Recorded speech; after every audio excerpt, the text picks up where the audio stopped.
Namaku Roni. Aku adalah seorang pengusaha terpandang di Karawang.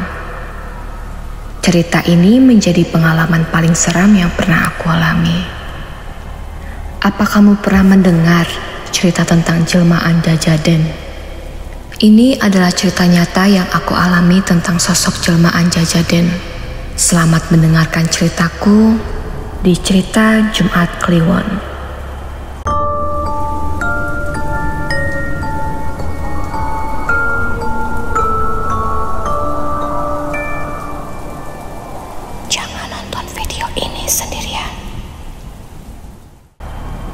Tepat tahun 2021, saat pandemi, usaha rintisan yang telah aku bangun selama 10 tahun runtuh seketika. Kebetulan, aktivitas harianku berkantor di sebuah gudang berukuran cukup luas. Aku berbisnis mainan anak yang dijual di beberapa tempat ternama di daerah Karawang dan juga kota besar lainnya. Di hari itu, kepalaku sangat pusing bukan main. Karena selain baru memecat hampir setengah jumlah total karyawanku, penjualan di bisnisku juga sangat menyedihkan. Belum lagi, tabungan di rekening semakin menipis setiap harinya. Ini merupakan titik terburuk dalam sejarahku menjadi pengusaha. Tiba-tiba, seperti tamu tak diundang, ada orang suruhan dari Pak Gani yang merupakan atasan tempatku meminjam dana usaha. Ia menagih tunggakan cicilan yang sudah 3 bulan tidak dibayarkan. Sialnya, ia hendak menyita beberapa aset di gudang mainanku. Jujur, seperti sudah jatuh, tertimpa tangga. Perasaanku sangat campur aduk. Pak, mohon maaf, tolong sampaikan ke Pak Gani. Minggu depan akan saya bayarkan tunggakan sisa. Kebetulan ini belum ada yang setor lagi di minggu ini, ujarku sambil memohon pada orang suruhan Pak Gani. Tidak bisa Pak Roni, Bapak sudah 3 bulan belum membayar. Pak Gani sendiri menyuruh saya menyita beberapa barang di gudang Bapak sebagai jaminan. Mendengar ancaman tersebut, aku pun langsung memohon-mohon agar diberikan waktu 3 hari untuk membayar seluruh tunggakan hutangku. Untungnya, setelah ia menelepon Pak Gani, aku diberikan tenggat waktu sesuai permintaanku. Namun, bukannya lega, kepalaku semakin pusing untuk segera mencari pinjaman kepada teman-temanku. Sebenarnya aku selalu menagih pada toko-toko yang menjadi tempat mainanku dijual. Namun aku selalu mendapat jawaban nihil. Tanpa pikir panjang, siang itu pun aku coba menelpon salah satu sahabat lama yang merupakan mantan rekanan bisnis lamaku. Kebetulan aku suka melihat postingan di media sosialnya tentang betapa berhasilnya ia sekarang. Ruli, apa kabar? Sepertinya aku lihat-lihat bisnis kamu semakin menanjak pesat ya. Hai Ron, kabarku baik nih. Ah, mana ada. Ini mah cuma iseng-iseng doang kok Ron. Kami pun seperti terbawa ke dalam obrolan masa lalu saat mulai merintis usaha bersama. Sambil sesekali menceritakan keluh kesah usahaku di tengah pandemi ini. Menuju akhir pembicaraan, aku pun langsung menyampaikan maksud dan tujuanku menelepon Ruli. Iya Rul, kebetulan aku mau pinjam dana sekitar 70 juta untuk membayar beberapa pegawai yang belum digaji.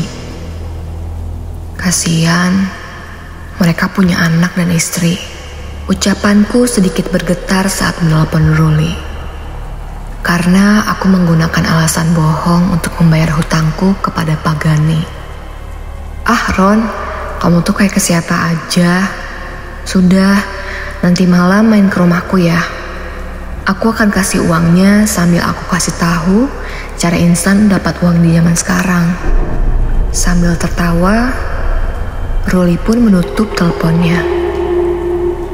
Setelah selesai, aku sedikit heran dengan tawaran dari Ruli tentang cara dapat uang instan. Jujur, aku sangat tidak sabar untuk bertemu Ruli, dengan harapan dia bisa membantuku bangkit dari keterpurukan usahaku. Malam pun tiba.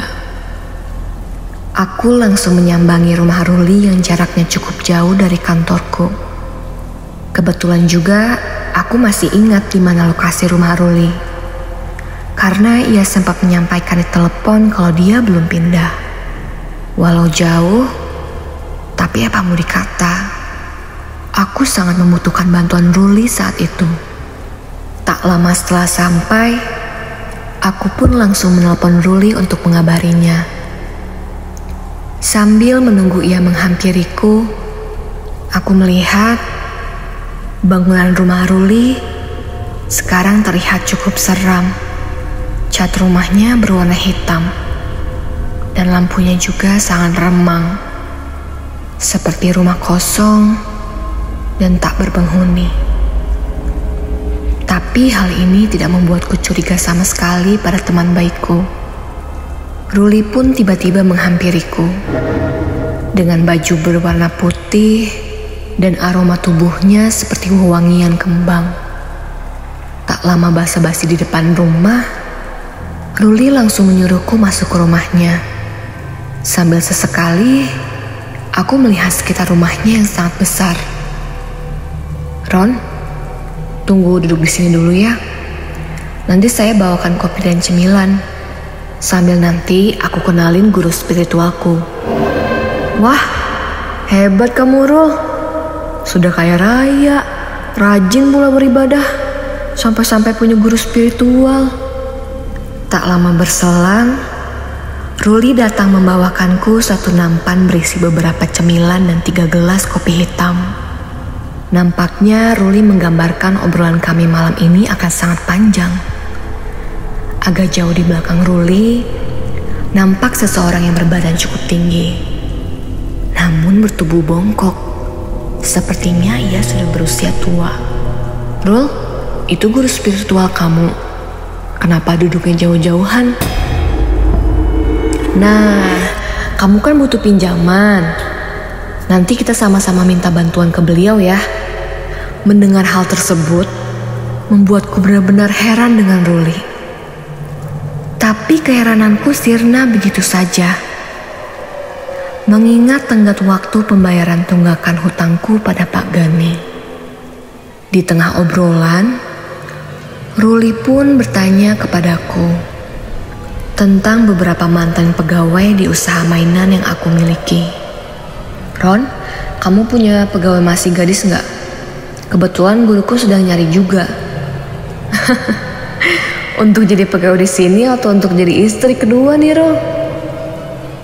ujarku sambil bercanda. Dengan tegas dan lantang, tiba-tiba Ruli berucap, "Untuk tumbal, Ron." Betapa kagetnya aku dengan perkataan Ruli barusan.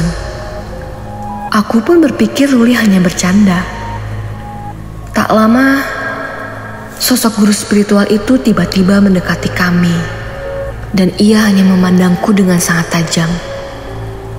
Rambutnya yang lebat dan lampu ruangan yang begitu remang membuatku sulit melihat jelas wajah guru tersebut. Ia pun langsung mengangguk sebanyak 3 kali, seperti mengiyakan kata-kata Ruli. Aku pun bertanya pada Ruli, "Kamu pesugihan, Rul?" Dengan singkat disertai tawa kecil, Ruli pun menjawab iya. Seperti tidak habis akal. "Ruli, temanku melakukan pesugihan untuk memperkaya diri. Pantas saja kekayaannya nampak tidak pernah habis." "Ayo Ron, kamu kepepet kan? Udah, kamu ikuti caraku. Pikirkan saja dulu, Ron," ujar Ruli dengan begitu pelan. Di situ aku pun hanya bisa terdiam, sambil membayangkan usaha dan hutang-hutangku pada Pak Gani. Sekitar 10 menit aku berpikir, walau ragu, Akhirnya aku mengikuti ajakan dari Ruli. Malam itu sepertinya hidupku tak punya banyak pilihan. Seperti ada bisikan-bisikan yang membuatku mengiyakan ajakan Ruli. Setelah mengiyakan ajakan Ruli, aku diajak ke satu ruangan khusus. Di sana terdapat guru spiritual Ruli yang sudah duduk di lantai yang beralaskan karpet kulit. Ruangan itu sangat gelap, hanya tersinari oleh 2 lilin besar dengan aroma kembang yang sama seperti aroma tubuh Ruli. Aku pun disuruh duduk dekat guru spiritual tersebut. Sambil membaca-baca seperti mantra, Ruli membakar sesuatu, seperti sedang mempersiapkan sesajen pemanggilan sosok gaib. Tubuhku benar-benar gemetar tidak karuan. Betapa takutnya aku malam itu. Beberapa menit berselang, Ruli menghampiriku dan memberikan aku 1 gelas air berwarna merah. "Ron, kamu minum. Ini syarat utama." Tanpa berlama-lama, aku pun meminum air tersebut yang rasanya begitu kental dan beraroma amis. Betapa mual rasanya perutku, seperti ingin memuntahkan kembali air yang diberikan oleh Ruli. Tapi, aku mencoba terus untuk menahannya. Setelah itu, rambutku dipercikan air yang sebelumnya sudah disiapkan oleh Ruli.